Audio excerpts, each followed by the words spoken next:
Welcome to The Soil We Share, a space where we explore our marriage, parenting, healing, and growth. This podcast was born from real conversations we've had in the past and in the present. We're sharing the lessons, the laughter, and the tools we've picked up along the way. So come plant your roots, water your joy, and grow with us. All right, babe, let's get into it. So how would you describe our parenting style? You and I have used this term, love consciousness, to describe our parenting style, which I believe is ultimately this belief rooted in love, patience, and kindness, and this concept of like interdependence. I think ultimately we hold this belief that our kids will thrive and will thrive as their parents if we really intentionally build emotional intelligence. When I say that, I mean specifically making sure our kids understand how to recognize their own emotions and then navigate them after they recognize it, how to recognize the emotions of other people, and how to respond versus react to other people's emotions as well. So I think like our parenting style is just like really rooted in doing our best to do that and making sure that our kids know that independence nor dependence is the ultimate way to thrive, but knowing how to rely on other people in a really like healthy, non-toxic way is the ideal situation. How about you? You would add that would describe our parenting style? Yeah, I remembered when I think about this question, I remembered that show that was, I don't know if it was which network it was on, Netflix, Hulu, what, but it was a parenting show and it had parents of children, all different age groups, and had different representation across different parenting styles. So they had everything from authoritarian or traditional. It had gentle parenting. It had negotiation parenting, helicopter parents, had all these different types of parents. But I just remembered watching the show, a couple episodes with you. We were like, oh, this will be a good conversation. We watched a few episodes, but never really felt our parenting style was represented on the show. And I think our generation as millennial parents have gotten a lot of flack for that and a lot of judgment around what gentle parenting looks like. Me and you've had conversations like we're not fully always gentle necessarily, or that's not what we lead with, quote unquote. It's a little bit something more than that. And so I think just in general, that term of gentle parenting didn't necessarily resonate with us. And so I love the fact that we've come to our core values around love and specifically just adopted this term of love consciousness as a parenting style, which marries that intentionality of how and why we parent the way in which we do, as well as with gentle techniques and grace that we allow our kids and give our kids. So yeah, I think that's something that I really love about the way in which we parent. It is very intentional and very conscious, and something that we try to lead that way so that we are creating more conscious little people that will grow up and contribute to the world. I saw a video the other day. There was this Black father. He asked a question to the audience and was like, hey, my daughter is athletic and she has a lot of potential, but I'm really hesitant to push her. My wife really wants me to push her. My wife was really athletic growing up, and her mom made the conscious choice to not push her, to not force her to maximize her potential, but to give her a lot of choice on how much time she wanted to put in into being an above average athlete. And he basically posed the question, right? What do you all think, audience? Do you think as a parent, you should push your kids beyond their own choice points and be okay with how they feel about you, knowing that if you push them and max their potential, it'd be really beneficial to them as adults? Or are you more on the side of allowing your kids to potentially not maximize their potential for the sake of agency? And it just made me think, where does this concept of love conscious parenting fit in with that type of choice point? Yeah, so as I think about that example, as a person that was athletic, is athletic, and grew up playing lots of sports and activities and things, like that's the backdrop that you know, of course. And then I think about like our kids' desires and think about that very tangibly as like I see our daughter very athletic from early on, like hand-eye coordination and balance and all of that. So I automatically start to see the potential of where she could go and how she could continue to explore abilities of her body, whether that be dance, whether that be gymnastics, whether that be cheer, whether that be other things I haven't thought about, swim, all the different other things, and other, of course, like more physical sports too. Um, but yeah, but if that ever came to a point where my desire is stronger for that for her than her, like, no, I don't want to push them to the point because I see this potential future or because there is some type of delayed gratification that I want them to experience or I think they would even value. I don't know that. And I know that there is only this present moment that we have with our children and the relationships and the trust that we're building now. And they won't always understand that. Even when, the statement of, you'll thank me later, for this. I'm doing this for your better good, your greater good. You'll understand later. You'll get it later. I don't necessarily think that's always true. Like how can we say what you will appreciate, what you will get, that's Yeah, no, I mean, I'm with you. And even if our kids do get it as adults, to your point, it still doesn't make it worth it for the time where there was resentment, for the time where there was tension, for the time where there was frustration, for the time where there was distrust, the conversations that we missed out on, the time spent. I think everybody kind of understands that there's developmentally a thing that kids go through when they become preteens and teenagers where they stop wanting to spend as much time around their parents, right? And I can't imagine, that being not just because of hormones, but because we are not giving our kids agency literally over their own bodies and what they choose to do with their bodies. And it's not worth it to me, no matter how much they get 25, 30 years old. And they say, thank you, Mom. I'm now an Olympic star. I'm a professional athlete for like the time that was lost. Because, like you said, time isn't promised. And I think that is a really good example of like how love consciousness, plays out in that situation. Oh, yeah. Agreed. I love that. Next question. What about your past and how you grew up influences your parenting style, my love? As I think about my childhood growing up, there's so many aspects that I feel like that I've taken into my parenting, into love conscious parenting, into just who I am. It's funny, I look up and there are times before early on in my parenting journey, I was like, oh my goodness, I sound like my mama. And it was so funny. And now I don't think about it as often. I just feel like, 6 years in, I feel like it's just like a part of me. Now I don't necessarily always see it and hear it and think about like I sound like my mom, but there's so many parts of what we do, even just day to day, that I do know it's from beautiful memories that I've had, from like our dance parties to the kids playing dress up, us having some version of talent shows, whether we're like on the mic and the kids are just singing and we're dancing and stuff, to us playing games. Like those were all aspects that were part of my childhood growing up.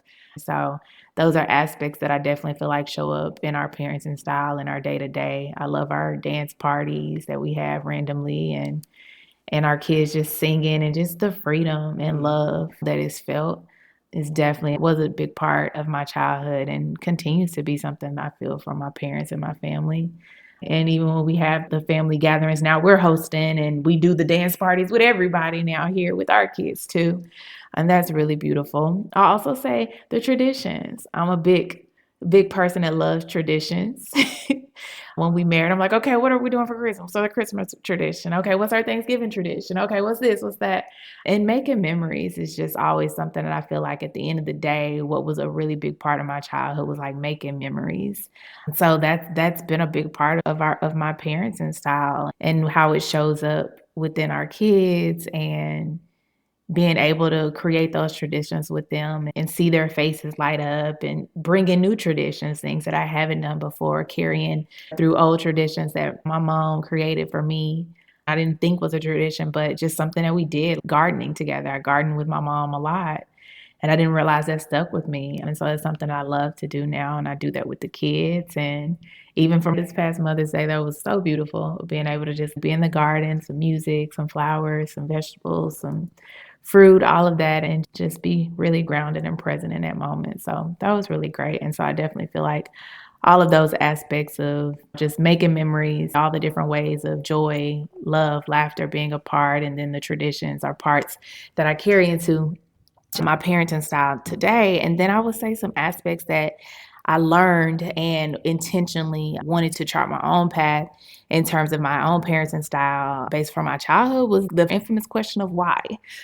Feeling like there was a cap when I was growing up in terms about how many times I could ask why, or feeling as if I couldn't always ask why to something. We are definitely of the parenting style where we answer those questions for our kids and believe in them asking why and love their curiosity.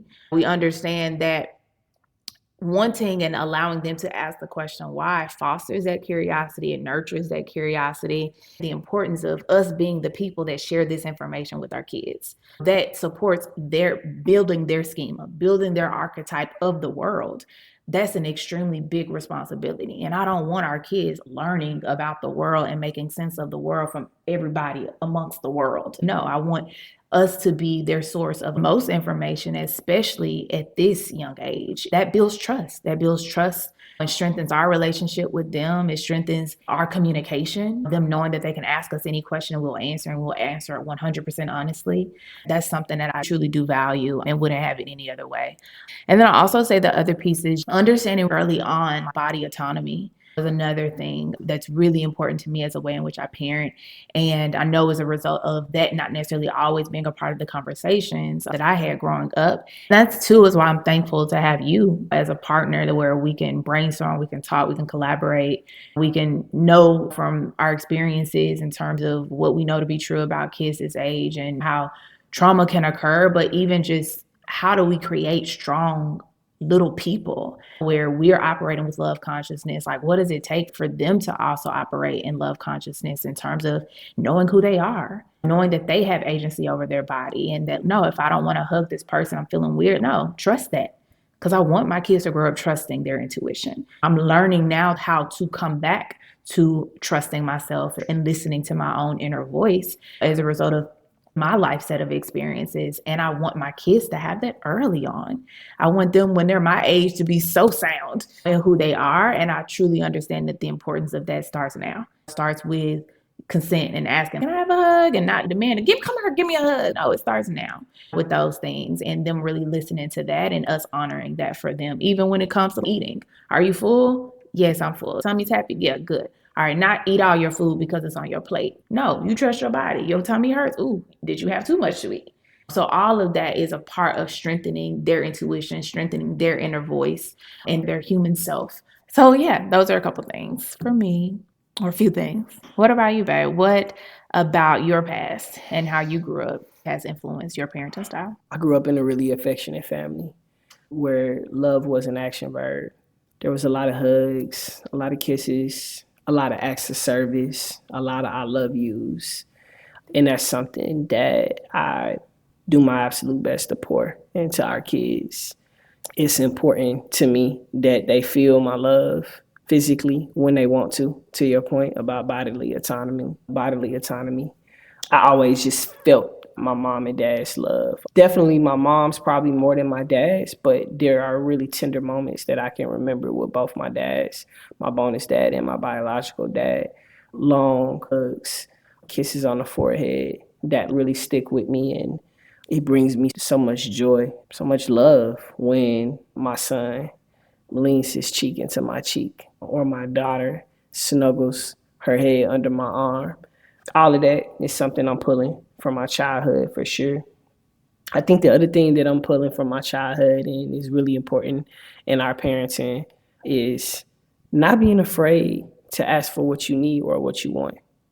I grew up in an environment where I didn't want for anything. God blessed my parents to have really decent jobs for the area that we lived in. We were not rich by any means, but there wasn't any time that the lights were off or any time where, I needed clothes. I didn't always get the FUBU. I didn't always get the Jordans that I wanted, the Pele Pele that I desired, unless I was working on my own to get it. Pele But Pele. I always, right, Pele Pele's a throwback. Pele Pele and Nietzsche, Jabot, all the things that were popular at that time. My mom wouldn't buy, but she would buy me South Pole from JCPenney. She would buy me Levi's, so I never needed for anything. And then there was some times where, there was a school picture coming up or there was a trip to the fair, and if I really, really wanted that FUBU jersey or that jeans, that platinum FUBU jean suit, she would go put it on layaway. And she would tell me like, hey, like you can work at the shop and sweep hair, or you can do this and we can pay for it over time. But I never, ever, ever felt like it wasn't okay to ask. It was always okay to ask. And the possibility of no never stood in my way of actually pursuing what I want. Mm-hmm. And that's just really, really important, I think, to how we raise our kids. Even when I was making major life decisions, I had the choice of going for a ride to the University of Mississippi or taking on a lot of student loan debt, both me and my mom, to go to Howard University. And I was not afraid to ask my mom to get those Parent Plus loans, so that I could go to the place where I had always dreamed of. And if she didn't raise me to be okay with asking for what I wanted, I might have been in a situation where I felt obligated to take that full scholarship as to not be a burden on my family. And Howard University changed my life. And I'm so thankful. That's something that she instilled in me. And it's something that I want our kids to know and understand as well. You miss 100% of the shots that you don't take. Yeah. So take them all and ask for what you need and for what you want. We have not because we ask not. That way. So I think those are a couple of things that I'm taking. I think some of the things that I'm leaving, or maybe not even leaving, but adding, is there was not a lot of knowledge available in the backwoods of rural Mississippi about nutrition, about finances, even about emotional intelligence, right? Therapy, trauma.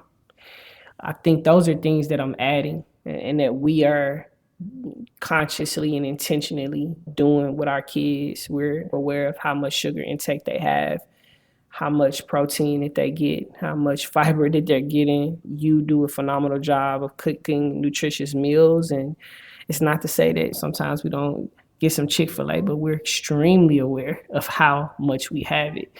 It's not to say sometimes we don't pop a corn dog in the air fryer, but we are very conscious of how much processed food they've had throughout the week. I think that's just important because you and I both have experienced as adults health issues, high blood pressure, and other health issues that I fundamentally believe are rooted both in genes and are hereditary, and probably are not building.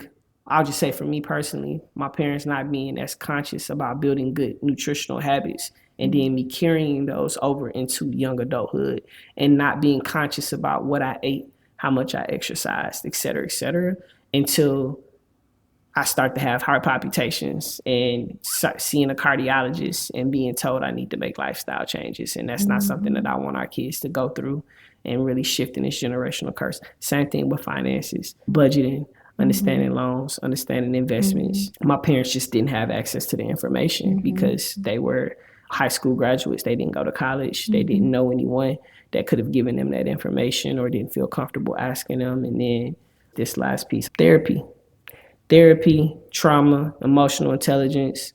I saw my mom's emotional intelligence more passively in the way that she interacted with people and in the way that she did her best to navigate her emotions, but we didn't talk about it intentionally and consciously.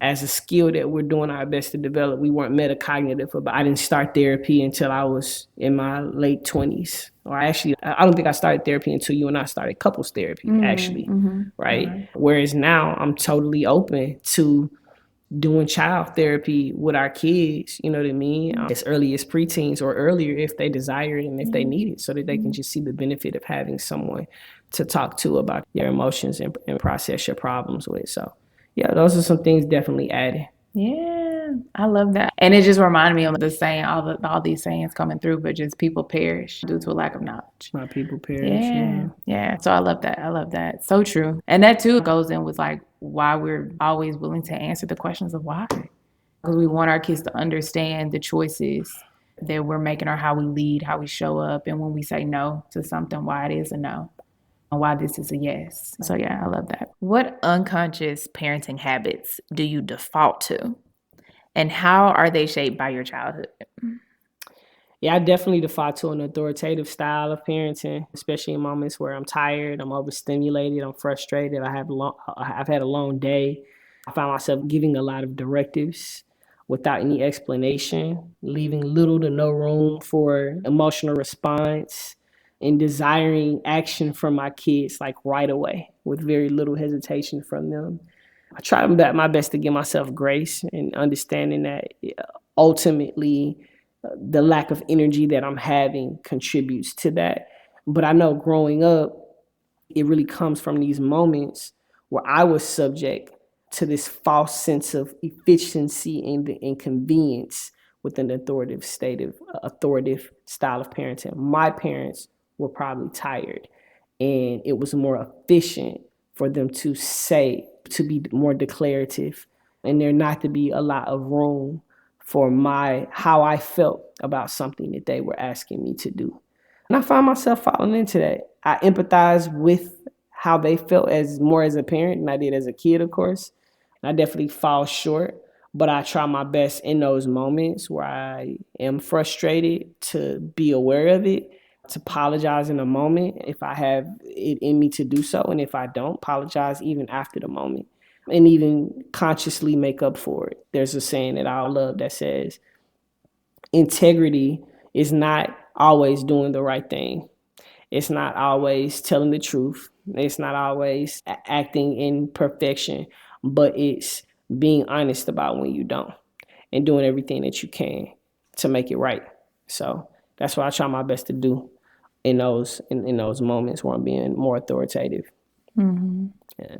How about you? What unconscious parenting habits do you find yourself bringing from your childhood into your current parenting?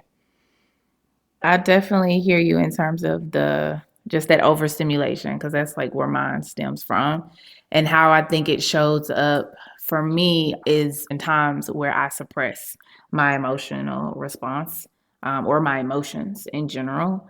And I may suppress them for myself as well as for the kids for the sake of just trying to continue to push through. I'm trying to push through. They're having emotions too, and I'm just trying to get us through instead of pausing, instead of leaning into the emotions, and instead of taking a minute to allow myself to regulate my own emotions so that I can then maybe be supportive to them to regulate their own emotions. But instead, I'm suppressing and I'm just trying to move us through. Yeah, and I think sometimes it even shows up in a lack of patience. That's the way it can manifest. It manifests towards the kids in a lack of patience. When I don't allow myself to really feel the emotions that are coming up and then like regulate them for myself, are because I didn't get a lot of practice in doing that in general. So in that moment, I know now that's a trigger. That's what's happening in my body. There's a trigger response here. And instead of disrupting the trigger by acknowledging it, understanding the emotions, connecting, and applying whatever type of self-management tool that I have to like move through that, I allow it to just completely detour everything that I have going on and just take over. And then I just suppress it. I try to like compartmentalize, suppress, and keep pushing on through.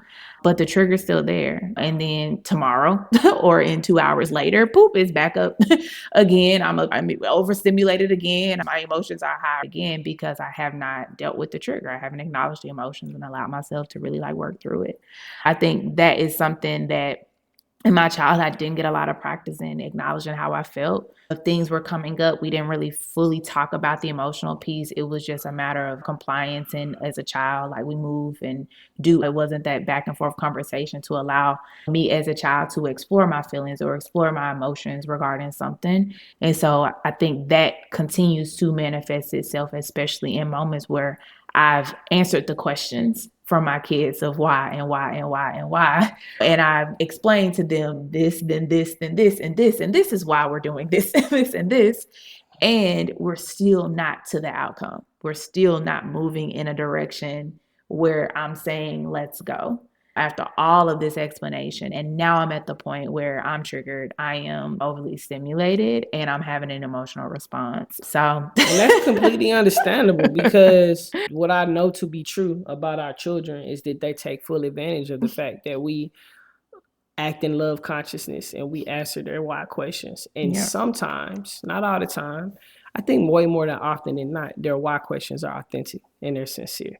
And then there are times where they're using why to stall, delay the inevitable, to get their way, or to try to get their way, right? To negotiate, to do all of the above. But I think what would be a good episode for us to talk about next time is how do we respond in those moments where we know that that's exactly what's happening. All right. Well, now we're coming to a close. Per usual, let's close it out with a reflection that grounds us and something that also holds us accountable. So what is the seed that you feel like you've planted today, babe, through this conversation? And how will you nurture it? Honestly, I feel the biggest seed that I have is just a seed of gratitude. When we were talking about the things that we're keeping from how we were raised, this concept of always having the confidence and feeling that I had the right to ask for what I wanted and what I needed is not something that I have explicitly expressed to my mom. I wish I could tell it to my mom and my dad's, but I can still tell it to my mom, and I just have a deep seed of gratitude for the way that she raised me and really pulling that into my parenting. So I'm holding myself accountable to saying thank you to her and to even more leaning into this concept of never be afraid to ask for what you want or for what you need, even if there's a possibility or no. Mm-hmm. How about you? What seed are you planting that's creating that accountability for you?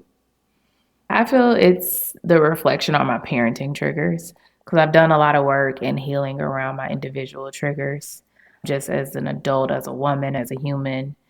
But specifically the title of her parenting, especially because I'm like only 6 years in. So it's all a pilot, as we say, all new territory each year. We learn something new. We have different conversations or experiences that we haven't had before. So then we have to figure that out. And there may be a new trigger around that corner. So I feel like just wanting to incorporate into my morning ritual and or evening ritual a reflection over just my parenting triggers, like thinking through the day, any moments of like trigger for me, and explore that, allow myself to feel the feels, move through those emotions, explore where those emotions are coming from, what aspects of my past and history have caused those, and allow myself to breathe through it and process and heal as a result of that, so that then I can show up differently and more whole. Absolutely. Well, that's all, folks. That's a wrap.